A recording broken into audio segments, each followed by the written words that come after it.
I'm Amber, your co-host, and today we've got a segment, Amber Asks. So, Kal, you said you're an expert in poker. We're going to test your knowledge. Dear God. All right, let's try it. So, it's just a quick fire round. I'm just going to ask you a question, answer quickly, that's it. 20 questions max. Okay. Okay, what does WSOP stand for? Oh, that's an easy one. World Series of Poker. Start off easy. In what city is the WSOP primarily held each year? Las Vegas, Nevada. What is the buy-in amount for the main event? 10,000 still, I believe. They have bigger tournaments now, obviously, but... What is the nickname of the prize given to the WSOP event winners? Nickname? Yeah, Ooh, I it wouldn't says even know that. nickname. They just get a bracelet, right? Yeah, I don't know what that's then. it. It's a very bracelet. prestigious bracelet. There were some events that did rings as well, like the big solid things, but nice. no bracelet. I know a fair few bracelet winners. Oh, really? Yeah. In fact, I have a friend who I'm not sure, he might not be now, but when the WSOP started, which is a weird name for anything, World Series of Poker Europe, he final tabled the main event in Vegas that year and the one in London. Oh. So he final tabled both in 1 year. That's pretty cool. Yeah. What card hand is known as the dead man's hand in poker? Aces and eights. Yeah. No fifth card. What is the highest possible hand in Texas Hold'em? Royal flush. Straight flush, ace to the 10. Which two hole cards are called pocket rockets? Aces. What is the term for going all in and losing your last chips? Busting. We say busting. Yeah, You bust it out. bust it. Who won the first ever World Series main event in 1970? I believe the first one was Johnny Moss. Correct. I think he won the first two Yeah, consecutively. It said here. And he won another one later on in the 80s. So I think he's won 3. It says by player vote, not a tournament win. What's Yeah, that mean? because so the very first World Series wasn't really even a World Series. They were just, there's a bunch of players that used to play with each other all the time, got together, and they didn't even, tournament structures weren't a thing, so now you have timed levels, the blinds go up. That didn't happen, and I think they played for a ridiculously long time, something like months. The game went on because, the blinds weren't getting bigger, and they were just... Yeah. And so I think they called it and they just said, we vote. But after that, that's when they started introducing structures and blind levels and things like that. Okay. And because it was actually cash. So the reason why we traditionally use tournament chips start with the 25 unit and you start with, rather than a single unit, it makes no sense, right? Just extra zeros, was because in the first time they had like $10,000 was the buy, but it was essentially cash chips. So they were using $25, but they'd agreed that they would play into one winner. Yeah. So I think there's only a handful of people that have won 3. I think Johnny Moss is one of them. I think Stu Unger is another one. I think Doyle Brunson is one. I think Phil Hellmuth maybe won 3. I have no idea, but it's good to know.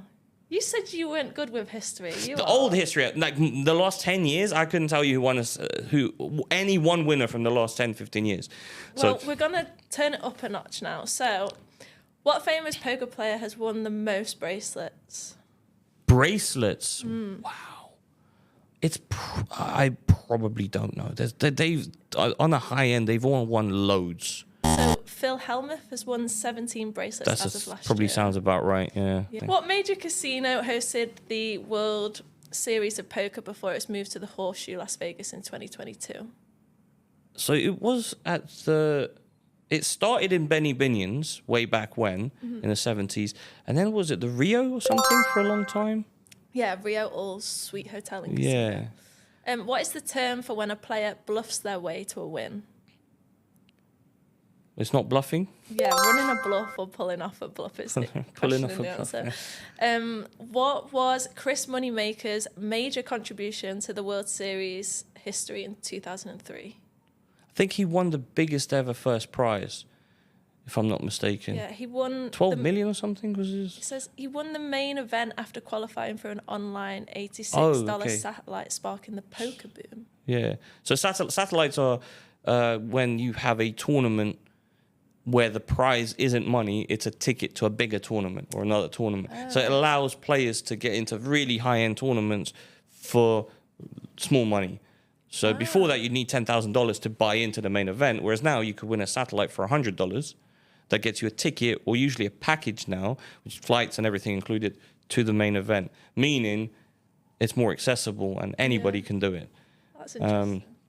One of our regular players at the Gut Shot, I forgot her name, Winnie, not sure, lovely girl, very new to poker, won a £20 satellite into another satellite, got a package to the main event, and I believe came 14th that year. Wow. In Vegas, yeah. That's good.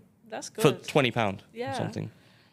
How many players typically start at a full ring table in the World Series event? So in the World Series, they go for 10, but it's busy, right? Okay. So most games now play 8-ish, 9-ish. Last couple of questions. In Texas Hold'em, what is the term for the first 3 community cards? Flop. That's the. What is the difference between a freeze-out and a rebuy tournament? Very little now. I'll tell you why. So freeze-out traditionally was one buy-in. You get X amount of chips. You lose those chips, you're out. Yeah. Right? Rebuys, there's usually a period. So this is what we were talking about structure earlier on. Arbitrary length of time in the beginning of the tournament where if you lose your chips, you can buy in again and again and again and again. Generally more gambly, and it generates a bigger prize pool. Yeah. However, recently they've started allowing re-entries, which are essentially you lose your chips in a freeze-out, but you have a period of time, usually the late registration period. So as long as new players can still buy in, you can re-enter the same tournament. You get a different seat and a brand new stack of chips. But so now the lines have become a bit more blurred. But yeah, originally that's what the difference was. Okay, and last question. Who is known as the poker brat due to their behaviour at the table? Oh, I know this. I mean, is this not Phil Hellmuth? It is. He's actually really lovely. I mean, a lot of that is I've met him a couple times, and he is a gentleman. Okay. He is one of the nicest people. What makes him known as the brat? I think he just likes to showboating on TV and likes to make a scene a bit, which is part of his image. But the first time I met him was at the Gut Shot. He was over for some tournament, some TV. They were doing some sort of coaching. I can't really remember what the program was. And one of the managers involved at the Gut Shot was involved with that show. And so after shooting one day, he brought him down to the club, and he was the friend. Everyone was obviously wanted picture. He played the smallest game ever. This guy's multi-millionaire poker player, played like £1, £2 or something with everybody, and was just, happy to chat and tell stories. And then he came obviously to the World Series, Europe, when I was working that at the I've had nothing but pleasant interactions with him. I think he's amazing. Oh, that's good. Well, guys, you heard it here. That's it for the Amber Ass segment. Hope you've learned something. I definitely did.